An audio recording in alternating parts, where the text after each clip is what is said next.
Los métodos y la técnica de investigación neurocientífica. Módulo 4. La investigación empírica. La investigación empírica en el campo de las neurociencias es un campo complejo e interesante. Usa la investigación empírica como paradigma científico.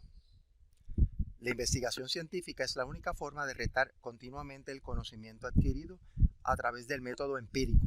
El método empírico significa a través de la recopilación y análisis de datos, y bajo la escuela del positivismo o del neopositivismo lógico.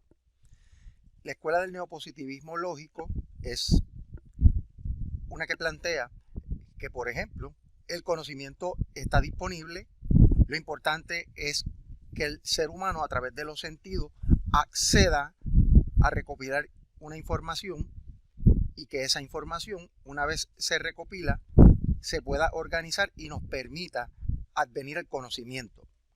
No estoy entrando básicamente en los métodos per se, sino en la visión que la misma escuela trae, ¿verdad?, como visión muy particular.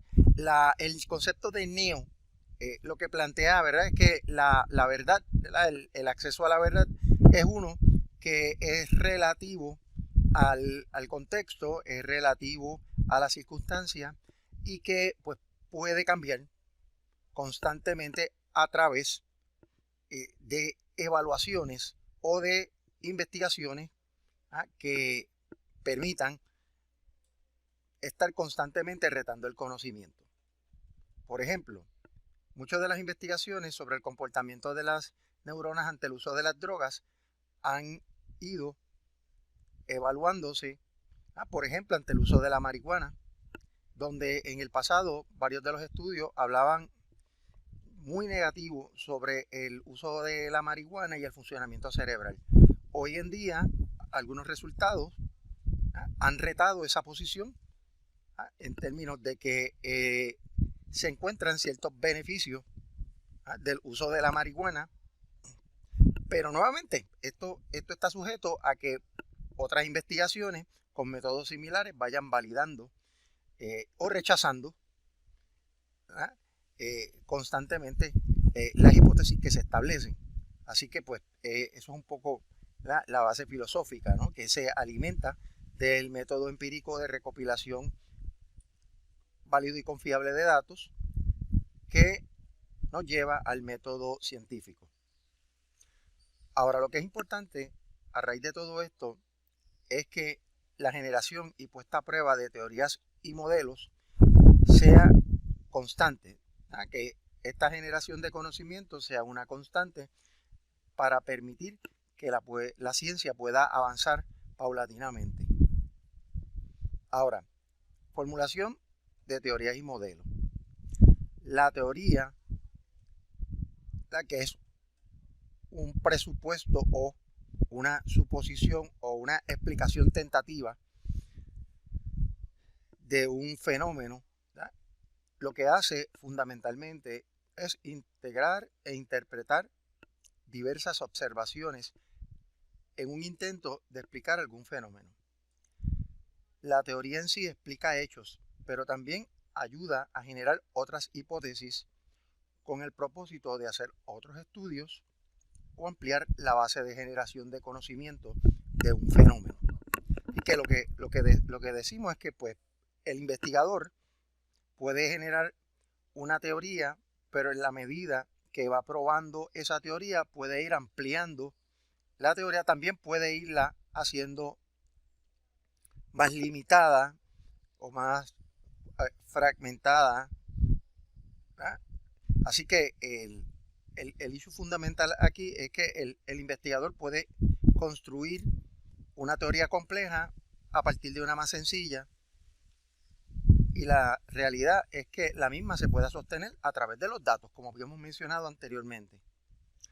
Ahora, otra manera de poder entender los fenómenos científicos es a través de la generación de modelos. Los modelos son explicaciones parsimoniosas de un fenómeno.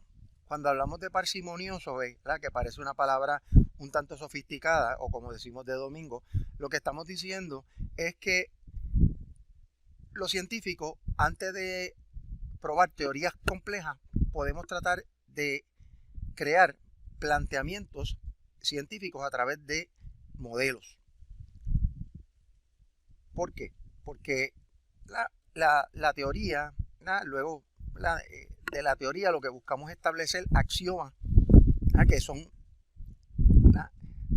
fundamentos que son bastante estables a través del tiempo y al final del tiempo, basado en la filosofía, llegar a la verdad.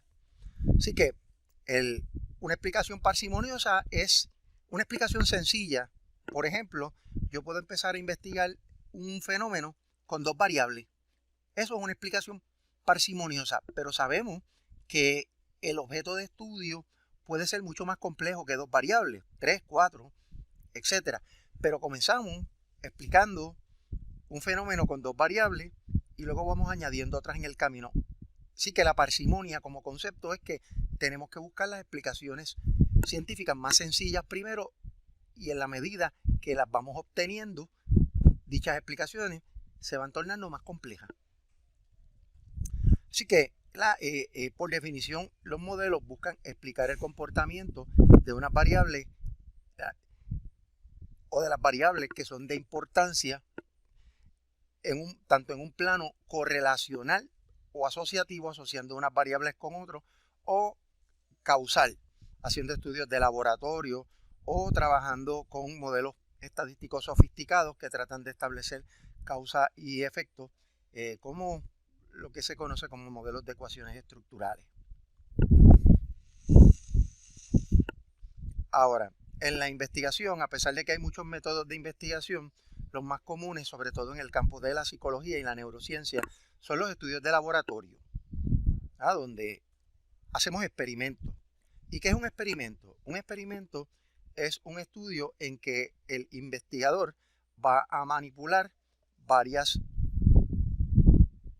condiciones o una condición, eso le llamamos también variables independientes, con el propósito de producir cambios en el comportamiento del sujeto, ¿verdad? O de la persona, que se mide a través de lo que conocemos como la variable dependiente o la variable resultante, se le llama también. Es que hay estudios donde, por ejemplo, se ha tratado de analizar cuáles son las conexiones neuronales que más frecuentes utilizan los hombres y las mujeres. Por tanto, la variable que yo quiero controlar o manipular es el género sexual, hombre o mujer. ¿Qué es lo que yo quiero medir? ¿Cuáles son las áreas del cerebro que más se activan ante diversas situaciones? Las situaciones también las puedo controlar, o sea que pueden ser variables independientes, al igual que el género, pero que yo quiero observar cuáles son las áreas del cerebro que se activan ante dichas situaciones. Esa activación cerebral, que puede ser en los lóbulos prefrontales, en el sistema límbico, en ambos sistemas simultáneamente o en algunos de los lóbulos, va a ser la variable dependiente. Es lo que yo quiero medir, para darle un ejemplo. También el experimentador o investigador elimina las variables extrañas, se le llaman también variables secundarias o variables moderadoras, tratando de controlarlas.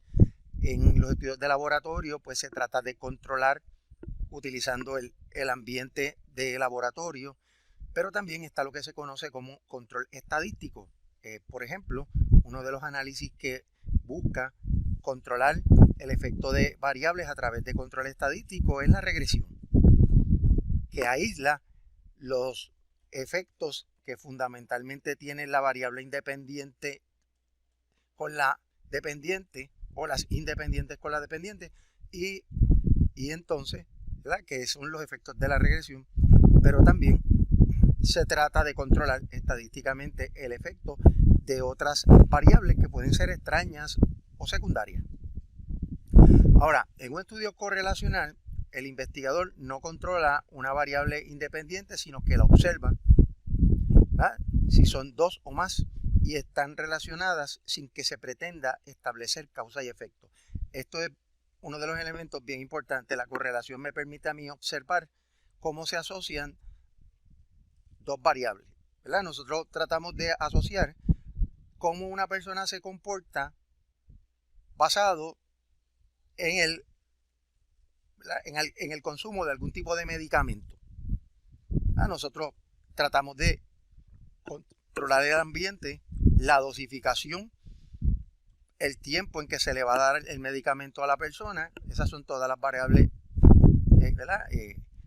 independientes, y hay veces que no, simplemente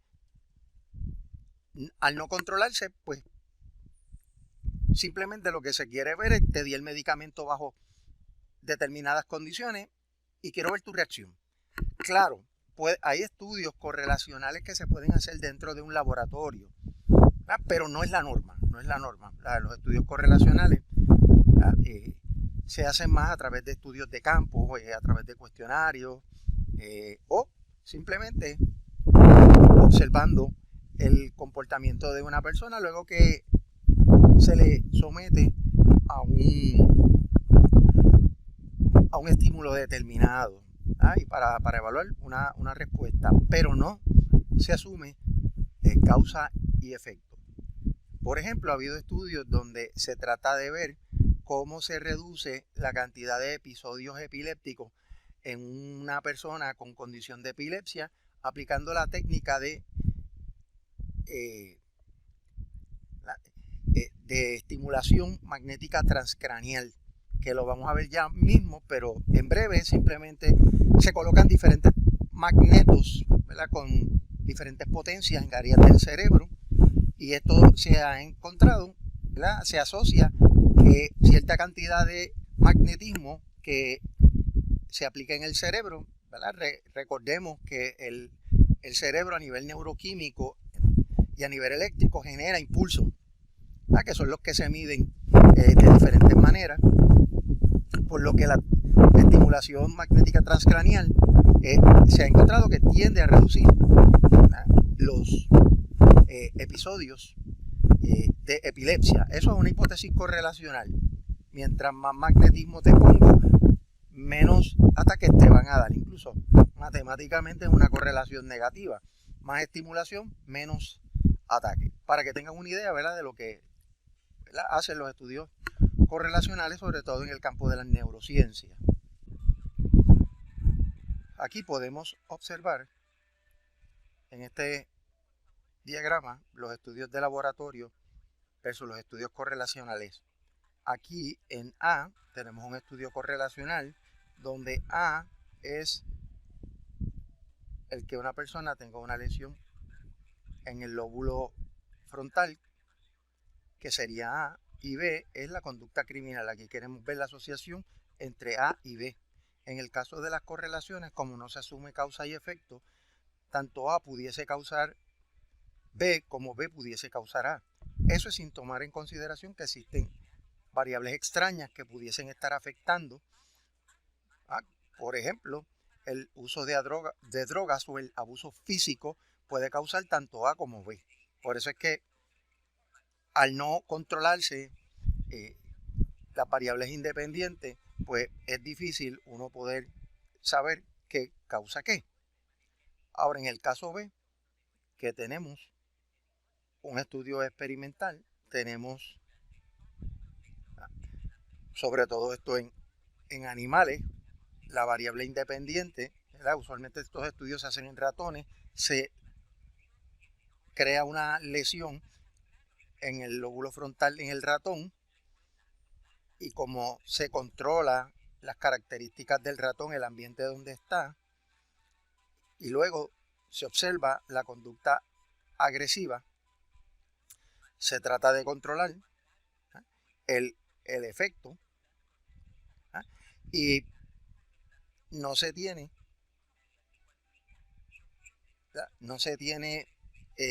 como un problema las variables de uso de droga o abuso físico, porque el ratón no ha sido sometido o no ha experimentado ninguna de estas situaciones. Esto es una diferencia en términos técnicos de cómo puede ser un estudio de laboratorio versus uno correlacional. Ahora vamos a hablar de diferentes técnicas de investigación, que unas son más utilizadas con máquinas, otras tienen que ver con técnicas como las de tinción, por ejemplo, de pintar organelos. Vamos a comenzar con la estimulación transcranial. Aquí se van a estimular áreas del cerebro con magnetos de diferentes características y fuerza, ¿no? Unos magnetos más fuertes, otros más débiles. Y lo que se hace es que se observan los cambios en las áreas estimuladas. En el ejemplo que les traje hace un rato anterior, les presenté el cómo se utiliza la estimulación transcranial en el manejo de situaciones de epilepsia. Más adelante tienen en el curso una entrevista que se le hace al doctor Álvaro Pascual Leone, donde él es uno de los líderes que se dedica a estudiar los efectos de la estimulación magnética transcranial en los seres humanos. También otra de las técnicas es la técnica de tinción de Golgi, que también la utilizó sobre todo Santiago y Cajal para pintar neuronas.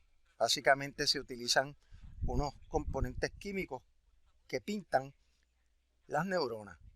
Esos tintes especiales pintan la configuración, las vainas de mielina, las células y algunos de los organelos que se pueden observar bastante intactos en términos de una neurona, el axón, las dendritas, en fin, y permite también ver ciertas conexiones neuronales y como nos enseñó Santiago y Cajal, como unas neuronas motoras, otras interneuronas se comportaban porque se podían ver a través de la tinción.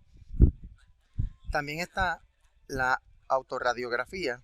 Esta hace que las neuronas se destaquen visiblemente, igual con cierta coloración. Así, la ventaja que tiene la autorradiografía es que permite ver las neuronas en actividad. Y esta información puede correlacionarse con el comportamiento de los animales, sobre todo ante lesiones u utilización de drogas, etc.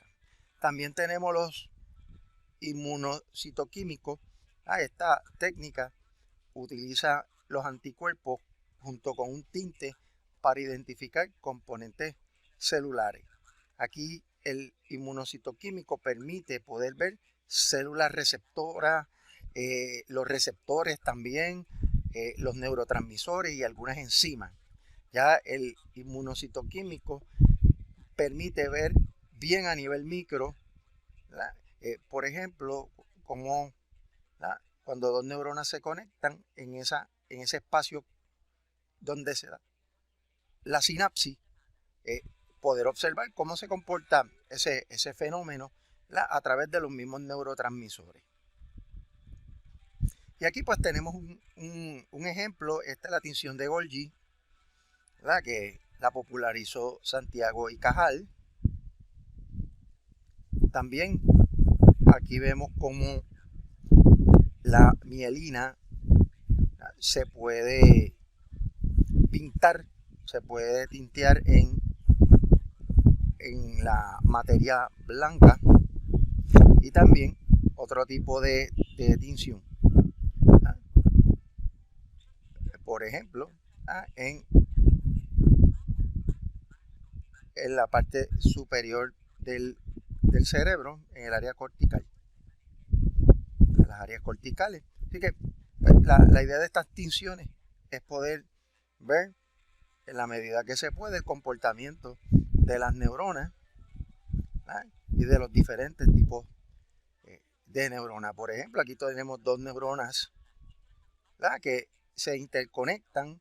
Aquí tenemos una interneurona que conecta con diferentes áreas y un poco no se puede diferenciar, pero las glías que soportan o mantienen la ubicación de donde están las neuronas, les sirven de marco de referencia. Así que pues, un poco ahí tienen una idea de cómo las tinciones nos ayudan También, ¿verdad? Vamos a ver otros diferentes, a través de los videos, los diversos funcionamientos de otros equipos. Por ejemplo, el microscopio electrónico de transmisión, que se ha utilizado por mucho tiempo. Ahí se utiliza también para poder observar el comportamiento de las neuronas, utilizando electrones. ¿Cómo funciona esto? Pues es que se pasa una cantidad de electrones a través de una delgada rebanada de tejido que se rebana con un equipo especializado. Entonces, diferentes partes de ese tejido van a pasar los electrones, por eso es que tiene que ser bien fina la capa, para que entonces en ese paso, porque como los electrones están jugando para diferentes lugares, cuando se utiliza el microscopio, estos electrones se tienden a organizar o alinear, y eso es lo que permite la observación. Y pues uno puede observar, ¿verdad?, desde diferentes puntos de vista la imagen que dicho electrón produce, a manera como de una película fotográfica o en una pantalla de video. En términos un poquito más mecánicos, este va a utilizar imanes para doblar los rayos de luz de los electrones y poder magnificar la imagen hasta 1.000.000 de veces. Y esto hace que se pueda ver detalles, incluso como las vesículas sinápticas en el terminal del axón. Ahora también, varios ingenieros han podido mejorar la técnica de este tipo de microscopio a través de los rayos de luz en los electrones, tratando de que se emitan rayos y que esos cambios en luz puedan hacer que se vea mejor la imagen. Esto también se está haciendo con dos tipos de microscopios, ¿verdad?, que son exploratorios, lo que se conoce como el microscopio de exploración de láser confocal y los de 2 fotones. Así que el issue es cómo trabajamos con los electrones a través de la transmisión de luz para poder ver estos organelos. Un poco, ¿verdad?, una explicación un poco bioquímica y de cómo funciona esto. También está el electroencefalograma cuantitativo, que es una de las herramientas que utilizan los neurocientíficos, sobre todo porque es bastante económica comparado con los otros. Este tiene el propósito de registrar las ondas cerebrales utilizando electrodos, que son colocados en el cuero cabelludo en diferentes áreas donde se quiere estudiar. Hay sistemas de encefalograma que pueden tener 16 electrodos, unos 32, y hay 132 y más. O sea que mientras más electrodos, más actividad cerebral se puede detectar. Así que eso es uno de los elementos.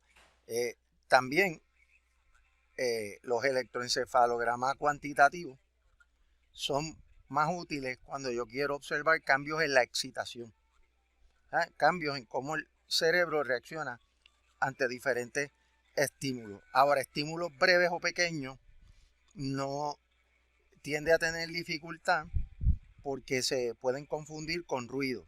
¿Qué es ruido? Un movimiento de cuello, el movimiento, el abrir y cerrar los ojos, sonarme la nariz, todo eso genera, ¿verdad?, posibles movimientos neuronales que se confunden, ¿verdad?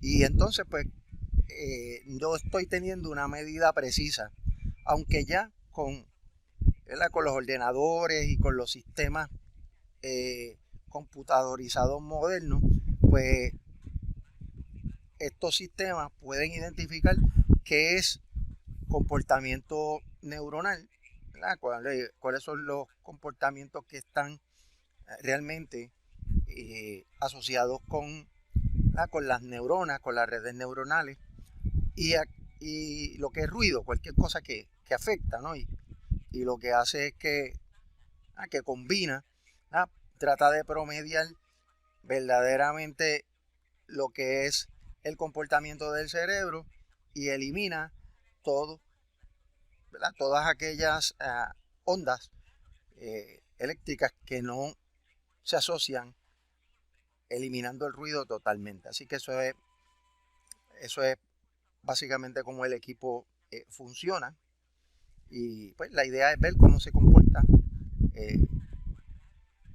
el cerebro, ¿verdad? En términos de las ondas cerebrales, las ondas alfa, beta y gamma, que no, unas están más asociadas a estar dormido, otras a estar despierto, etc. Así que cuando hablemos de los procesos de sueño y estar despierto, pues hablaremos de las ondas cerebrales. Pero para atrapar estas ondas beta, gamma, incluso delta, el electroencefalograma cuantitativo es la herramienta a utilizar.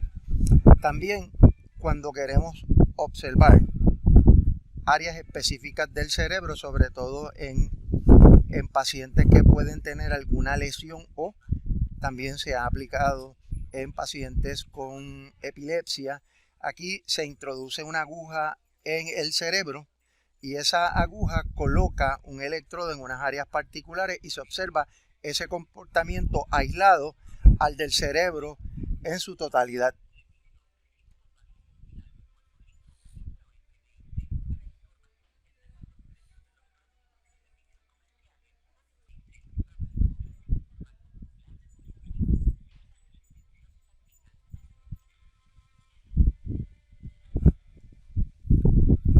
Aquí también les voy a presentar, ¿verdad?, este video para que usted lo pueda ver, de cómo también se están aplicando estrategias que son bastante parecidas al inmunocitoquímico, pero también algoritmos matemáticos computacionales que permiten ver el comportamiento del cerebro. Así que van a poder ver el concepto de Clarity. Clarity es un sistema que te permite, ¿verdad?, observar las neuronas juntas en diferentes áreas u órganos, ¿verdad?, ayudado de un sistema de modelaje de 3 dimensiones por computadora. Así que se los vamos a dejar ahí para que lo vean y lo disfruten. También hay otros videos que se está haciendo de modelaje en 3 dimensiones. O sea, la idea es cada día tratar de entender cómo el cerebro se comporta a partir de las neuronas.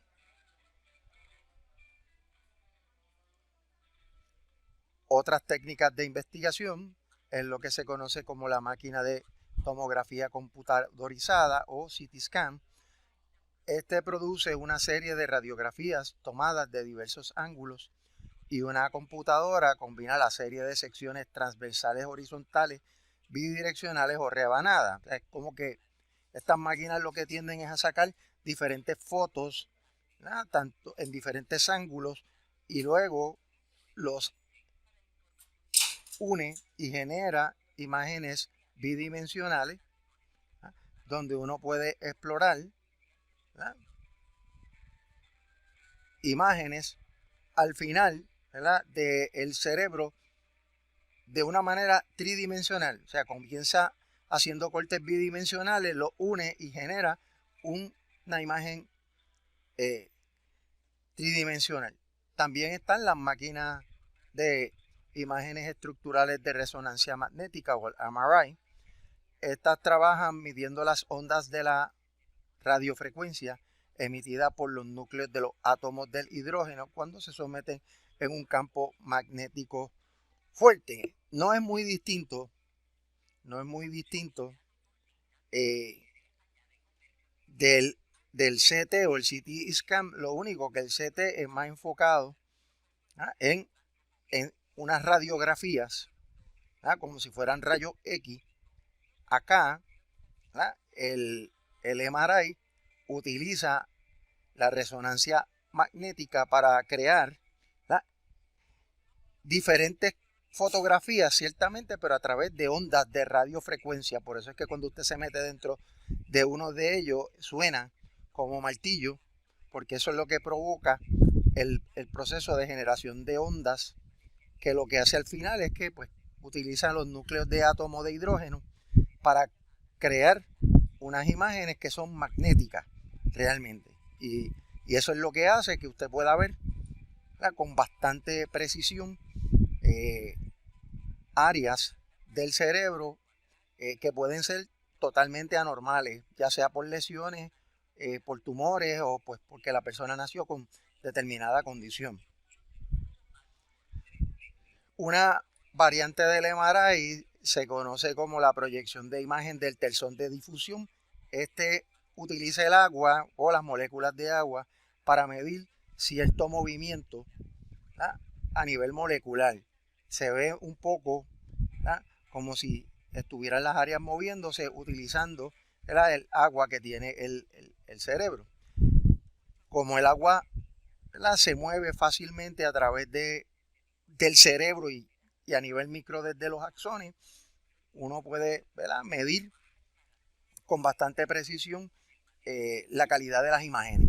Es un poco, ¿verdad?, más sofisticado que el MRI, porque es más preciso. Es más preciso, la fotografía es mucho más precisa. También tenemos la tomografía por emisión de positrones o el PET scan. Esta máquina es muy efectiva y nos permite observar la estructura y el funcionamiento del cerebro simultáneamente. O sea que podemos ver estructura y cómo está funcionando el cerebro. Ahora, el único elemento, y por eso es que no se utiliza mucho en las investigaciones, sobre todo cuando tenemos que aplicarle varias tomografías o PET scan a un participante, es porque hay que inyectar una sustancia radioactiva en el torrente sanguíneo que no se puede inyectar continuamente. Por eso es que se utiliza más para diagnóstico y en algunos casos se utiliza el PET scan para investigación. Pero el problema es que estos isótopos radioactivos que se le inyectan a la persona pues pueden producirle cáncer. Entonces, ¿verdad?, tenemos la herramienta de imágenes o la máquina de imágenes de resonancia magnética funcional, que es una de las más que se utiliza. Este mide la activación del cerebro, detectando el aumento en los niveles de oxígeno en las estructuras neuronales activas. Por eso es que se llama funcional, porque no solamente retrata, ¿verdad?, a nivel de imágenes magnéticas el cerebro, sino que puede palpar a través de los niveles de oxígeno un video, genera como un video, porque el MRI convencional lo que genera es una foto, y esta variante, la del MRI, genera como un pequeño video, pero la máquina de imágenes de resonancia magnética funcional genera un video un tanto más extenso, donde permite que se pueda ver con bastante precisión cómo está funcionando el cerebro, sobre todo ante situaciones determinadas. Por eso es bueno para la investigación, porque se permite utilizar, ¿verdad?,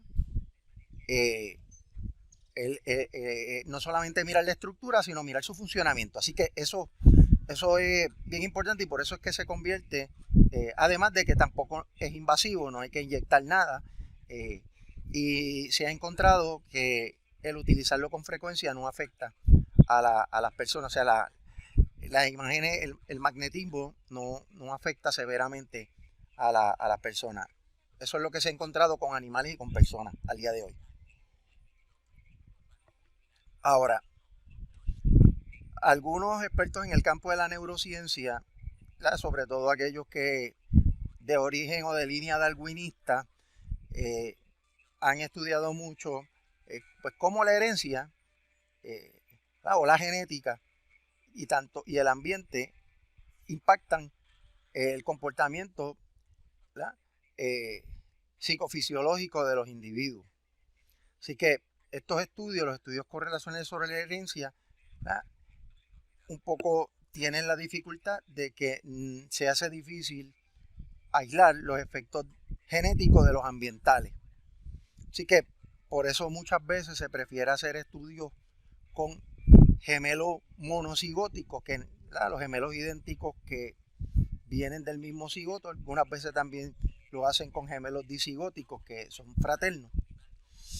Así que el problema con estos estudios es separar lo que es el ambiente donde se cría la persona con la genética con la que viene una vez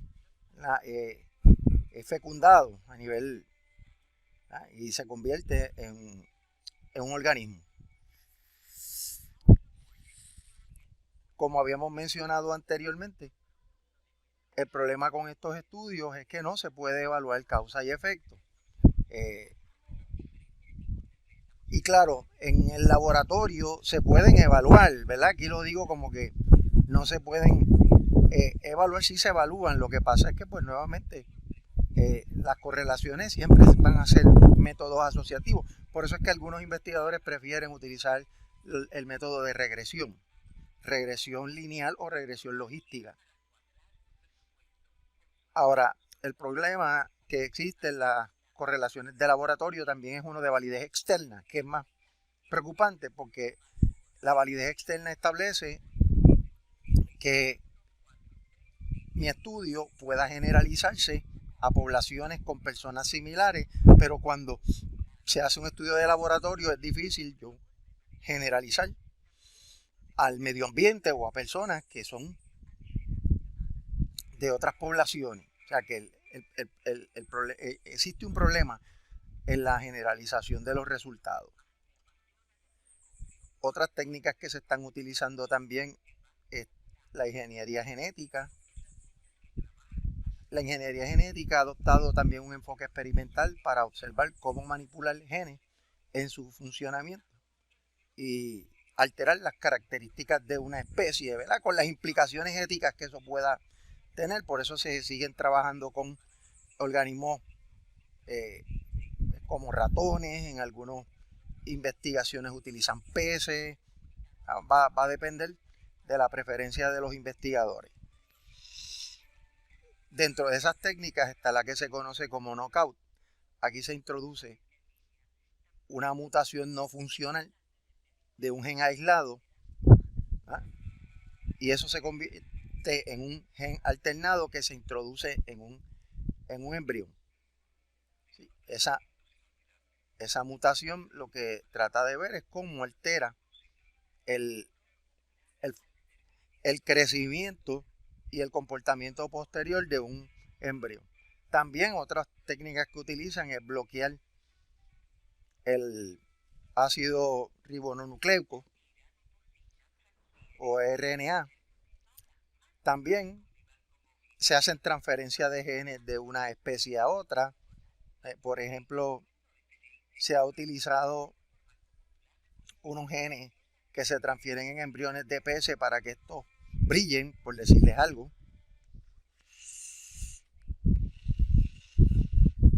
Otra estrategia que se utiliza también es la terapia genética, donde también se tratan enfermedades mediante la manipulación genética. Todas estas técnicas se siguen investigando, son controversiales por un lado, pero por otro lado también da esperanza de que se puedan curar enfermedades que han sido catastróficas desde hace mucho tiempo, incluyendo el Alzheimer o el Parkinson. Ahora, ¿cuáles son los asuntos éticos que usualmente nos preocupa a los científicos? La fabricación de información y el plagio son dos problemas bien serios en investigaciones científicas, pero sobre todo en investigaciones neurocientíficas. Ha habido mucha fabricación y plagio a través del tiempo, sobre todo por la fuerte competencia que hay por fondos de investigación en el tema. Otro elemento que es bien importante, a pesar de que les he mencionado que muchas de estas investigaciones neurocientíficas utilizan animales, ¿verdad? Pues los animales tienen que tener un tratamiento digno. Muchas veces hay investigaciones donde hay que sacrificarlos. ¿Verdad? Todo esto es bien lamentable, pero pues muchos de estos estudios tratan de avanzar enfermedades como la Alzheimer, el Parkinson, y pues desde luego no se pueden hacer en humanos. Las investigaciones con humanos están mucho más restringidas.